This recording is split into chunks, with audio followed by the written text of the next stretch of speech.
Let me take you back, thousands of years ago. The land of Israel was heavy with fear. For 20 long years, a man named Sisera held power. He commanded 900 iron chariots, machines of war that thundered across the land like unstoppable tanks.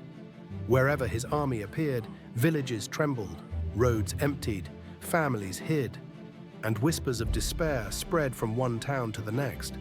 People said, "There is no hope. No one can stand against Sisera."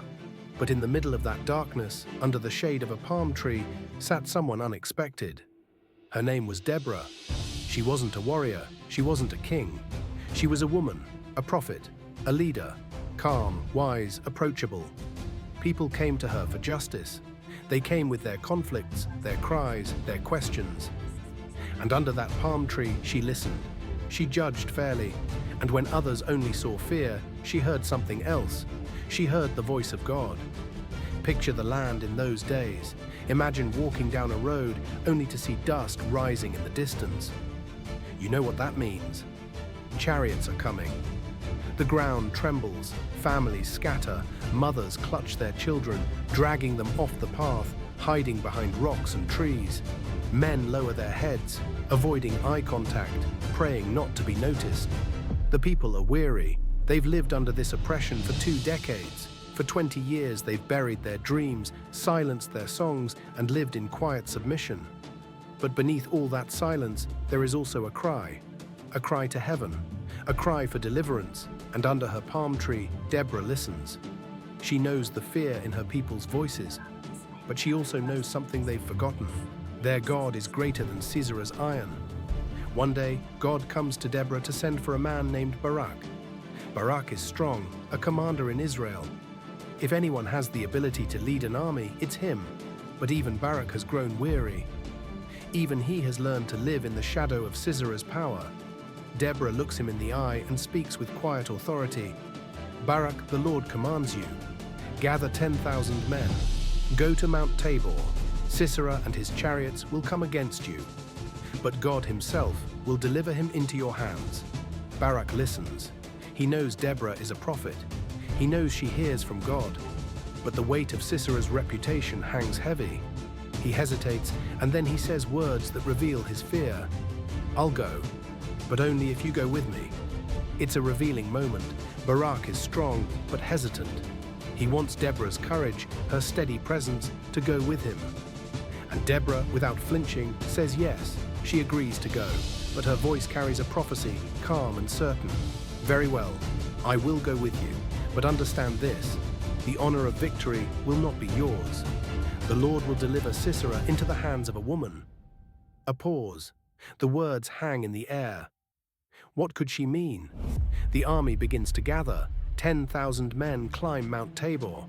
Across the valley, Sisera hears the news. His chariots thunder into motion. 900 iron beasts rolling across the plain, gleaming in the sun. Soldiers march behind them. The ground shakes. The people of Israel watch from the hillside, hearts racing, hands trembling. The question presses on everyone's mind. Will Israel really go to war? The day of battle arrives. The air is thick with dust and fear. Deborah stands on the mountain, calm, unshaken. She turns to Barak, whose eyes are fixed on the valley below, and with a voice like steady thunder, she declares, "Go. This is the day the Lord has given Sisera into your hands. Has not the Lord gone ahead of you?" And with that, Barak charges down the mountain. 10,000 men surge behind him. Across the valley, Sisera's chariots roar forward, their iron wheels cutting through the earth.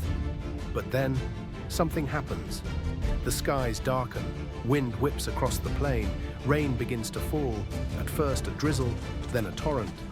The ground turns soft, muddy, treacherous. Those mighty iron chariots, symbols of unstoppable power, sink into the muck. Wheels lock, horses stumble, chaos erupts. The army of Israel surges forward with shouts and cries, swords clash, mud splashes, thunder rolls. The battlefield becomes a storm of noise and fury.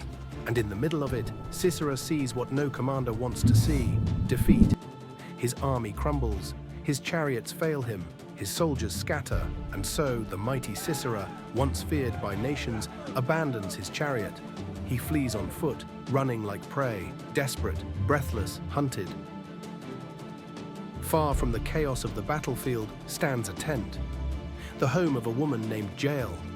She is not a warrior, she is not a prophet. She is simply a woman living on the edge of the conflict.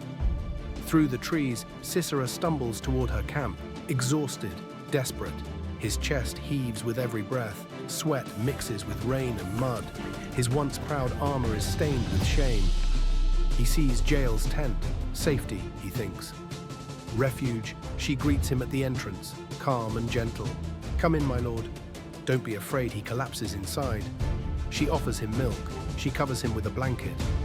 The proud commander of 900 chariots, now lying on the floor like a weary child. His eyes grow heavy.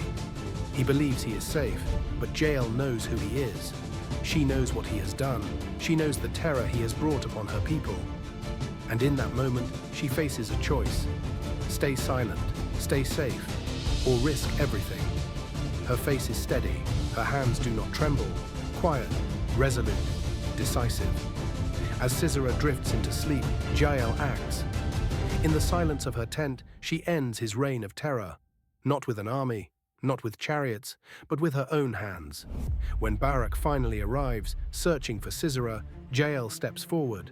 Her voice is calm, almost matter-of-fact. "Come, I will show you the man you're looking for."